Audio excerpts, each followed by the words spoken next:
ابو داؤد کی ایک حدیث میں ایک واقعہ درج ہے کہ مکہ کے مضافات میں ایک پہلوان رہا کرتا تھا جس کا نام تھا رکانہ۔ یہ اس حد تک طاقتور تھا کہ اس کے بارے میں کہتے ہیں کہ یہ 1000 لوگوں کو پچھاڑ سکتا تھا۔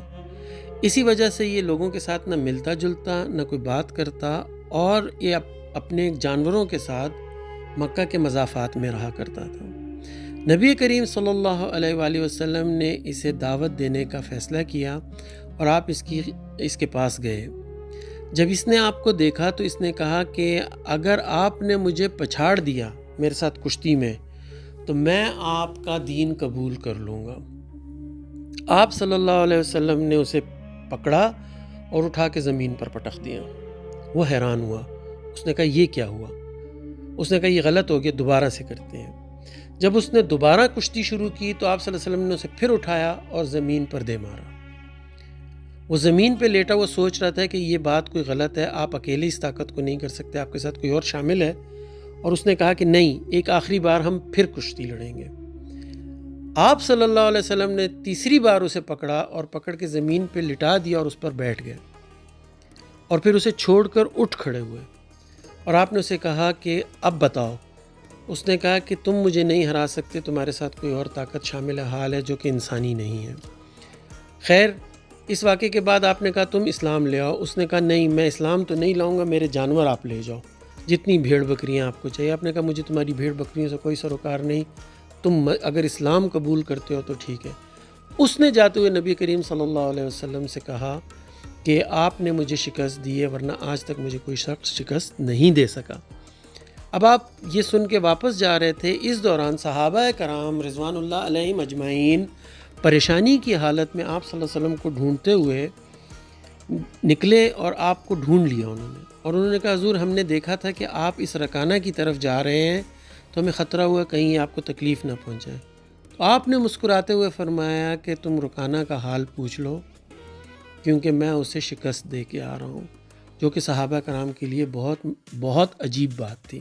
اسی طرح سے خواتین و حضرات، آپ کو وہ منظر تو یاد ہوگا جب تمام صحابہ کرام 3، 4، 5 دن کے بھوکے ہوتے ہوئے پیٹ پر پتھر باندھے ہوئے خندق کھود رہے تھے، اور خندق کھودتے کھودتے ایک مقام پر ایک بڑا پتھر یا ایک چٹان آ گئی جسے تمام صحابہ مل کر توڑ نہیں پا رہے تھے، اور شیر خدا بھی وہاں موجود تھے، اور کوئی بھی اس چٹان کو توڑ نہیں سکتا تھا، اور نبی کریم صلی اللہ علیہ وآلہ وسلم کو بلایا گیا۔ آپ نے پیٹ مبارک پر 2 پتھر باندھے ہوئے تھے، اور اس کے باوجود جب آپ نے اس چٹان پر اپنی کدال ماری تو اس میں سے چنگاریاں نکلیں اور وہ ٹوٹ کے پاش پاش ہو گئی۔ یہ وہی وقت تھا جب آپ کریم صلی اللہ علیہ وآلہ وسلم نے کیسر و کسریٰ کے فتح کی خبر بھی مسلمانوں کو خوشخبری سنائی، اور اس پتھر کو بھی پاش پاش کیا۔ دوستو، آئیے اب اس واقعے کا پس منظر دیکھتے ہیں جہاں نبی کریم صلی اللہ علیہ وآلہ وسلم کے ہاتھوں ایک مردود قتل ہوا۔ یہ واقعہ ہے جنگ احد کا، اور شخص کا نام ہے ابی بن خلف۔ ہوا کچھ یوں کہ بدر میں اس کا بھائی مسلمانوں کے ہاتھوں مارا گیا اور یہ قید ہوا۔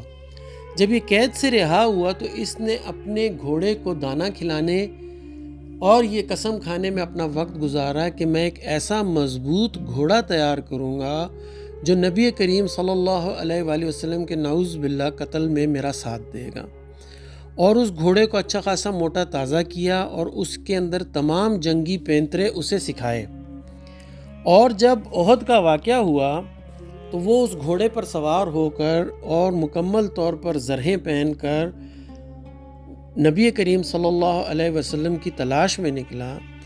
جب صحابہ کرام نے نبی کریم صلی اللہ علیہ وآلہ وسلم کو یہ بات عرض کی کہ حضور وہ شخص اس طرح سے کہتا ہے کہ وہ نعوذ باللہ آپ کو قتل کرے گا، تو آپ نے فرمایا وہ نہیں، اسے انشاءاللہ میں قتل کروں گا۔ اور احد کے دن آپ نے صحابہ کرام سے ارشاد فرمایا کہ میری کمر کے پیچھے اگر ابی آئے تو مجھے ضرور بتانا، کیونکہ ہو سکتا ہے وہ پیچھے سے حملہ کرے۔ اور بتانے کی وجہ یہ تھی کہ نبی کریم صلی اللہ علیہ وسلم کی عادت مبارک تھی کہ جنگ میں نہ وہ پیچھے مڑ کر دیکھتے تھے اور نہ پیچھے ہٹتے تھے۔ لیکن جب ابی بن خلف آپ کے سامنے آیا تو اس کے گھوڑے نے اس طرح سے رقص شروع کیا جس طرح سے آپ دیکھتے ہیں کہ میلوں کے اندر گھوڑے ناچ رہے ہوتے ہیں، اور اس کے گھوڑے کے منہ سے جھاگ نکل رہا تھا۔ جب یہ سامنے آیا جنگ میں اور اس نے کہا کہ آج ہٹ جاؤ، آج میں محمد صلی اللہ علیہ وآلہ وسلم کو قتل کر دوں گا، اگر میں انہیں نہ قتل کر سکا تو وہ مجھے قتل کر دیں گے، تو صحابہ کرام آگے بڑھے تاکہ اسے روک سکیں۔ آپ صلی اللہ علیہ وسلم نے فرمایا آج بیچ سے ہٹ جاؤ، اور آپ نے اپنے ایک صحابی سے چھوٹا سا نیزہ لیا اور اس نیزے کو لے کے آپ نے ایک اس طرح کی جھرجھری بھری جس طرح سے ایک کپ کپی سی تاری ہوتی ہے، اور اس جھرجھری کا جلال اتنا زیادہ تھا کہ صحابہ ڈر کے مارے آپ سے اس طرح سے ہٹ گئے جیسے اونٹ پہ بیٹھی ہوئی مکھیاں ہوں اور اونٹ اپنی کمر کو ہلائے اور وہ مکھیاں دور جا بیٹھے۔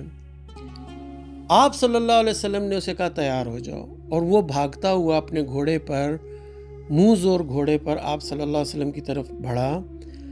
آپ صلی اللہ علیہ وسلم نے اپنا نیزہ ان کی طرف اچھالا، وہ نیزہ اس کی گردن کے قریب جا کر لگا اور اس کی گردن کو کاٹتے ہوئے آگے نکل گیا۔ اب یہ خراش جو اس کی گردن پر پڑی، اس کے تمام لوہے کے آہنی جسم کے درمیان صرف وہی جگہ بچی تھی جہاں اسے یہ خراش پڑی۔ اس خراش کے پڑتے ہی ایسے لگا جیسے اس کا ٹکر کسی دیوار سے ہوئی ہو، اور وہ گھوڑا اس کا منہ کے بل زمین پہ گرا اور وہ خود بھی زمین پر آ کے گرا اور اٹھ کے بھاگتے ہوئے بے تحاشا شور کرتے ہوئے گیا کہ محمد صلی اللہ علیہ وآلہ وسلم نے مجھے قتل کر دیا۔ لوگوں نے کہا یہ معمولی خراش ہے، تم میں اس سے کیا ہوا؟ اس نے کہا اگر محمد صلی اللہ علیہ وآلہ وسلم مجھ پر تھوک بھی پھینک دیتے تو مجھے یقین تھا کہ میں مارا جاؤں گا۔ اور یہی ہوا کہ احد سے مکہ جاتے ہوئے راستے میں اس کا انتقال ہو گیا۔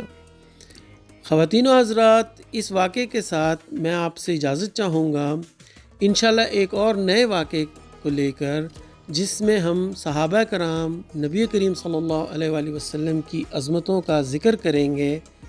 وآخر دعوانا ان الحمد للہ رب العالمین۔